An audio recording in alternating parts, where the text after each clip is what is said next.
தமிழ்நாடு எதிர்பார்த்திருந்த பரபரப்பான இந்த பொள்ளாச்சி பாலியல் வழக்கில் இந்த தீர்ப்பு வழங்கப்பட்டிருக்கு. தீர்ப்பில் வந்து முடிவாக நீதிமன்றம் என்ன சொல்லியிருக்காங்கன்னா, 9 எதிரிகளும் குற்றவாளிகள் என்று அரசு தரப்பில் சந்தேகத்து இடம் என்று நிரூபிக்கப்பட்டதால் அவங்களை குற்றவாளிகள் என்று தீர்ப்பு வழங்கப்பட்டுள்ளது. அவங்களிடம் தண்டனை சம்பந்தமான விவரங்கள் கேட்டிருக்காங்க. அவங்க வந்து வயது காரணமாகவும் மற்ற அவங்க வந்து திருமணமாகாதவர்கள், வயதான பெற்றோர்கள் இருக்கிறார் என்ற உடல்நிலை காரணங்களாகவும் சொல்லி லீனியன்சி கேட்டிருக்காங்க. அரசு தரப்பில் கடுமையான வாதங்கள் வைக்கப்பட்டுள்ளது. இது வந்து ஒரு அரிதான வழக்கு.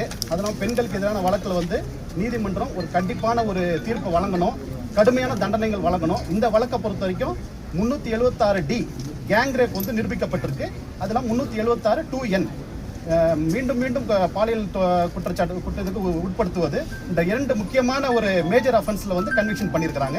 அதனால் அதோட உயர்ந்தபட்ச தண்டனை வந்து பார்த்தீங்கன்னா சாகும் வரை ஆயுள் தண்டனை. அதை அரசு தரப்புல வந்து தெளிவாக ரொம்ப அழுத்தமாக அந்த உச்சபட்ச தண்டனை வழங்க வேண்டும் என்று நாங்கள் கோரிக்கை வச்சிருக்கிறோம். நீதிமன்றம் அதை பரிசீலனை பண்ணுவாங்க. குறைந்தபட்ச தண்டனையை அதில் வந்து 20 ஆண்டுகள், நாங்கள் உயர்பட்ச தண்டனையை வந்து வழங்க சொல்லி கேட்டிருக்கிறோம். 12 மணிக்கு தண்டனை விவரங்கள் வழங்கப்படும். மேலும் எங்களோட வாதத்தில் பாதிக்கப்பட்ட பெண்களுக்கு வந்து நஷ்டீடு வழங்க வேண்டும். இந்த பாலியல் குற்றச்சாட்டு வழக்கில் வந்து அது ஒரு முக்கியமான ஒரு அம்சம் என்பதால் அதையும் வந்து உச்சநீதிமன்ற உத்தரவின் அடிப்படையில் வந்து அதையும் நாங்கள் வந்து முன்வைச்சிருக்கோம்.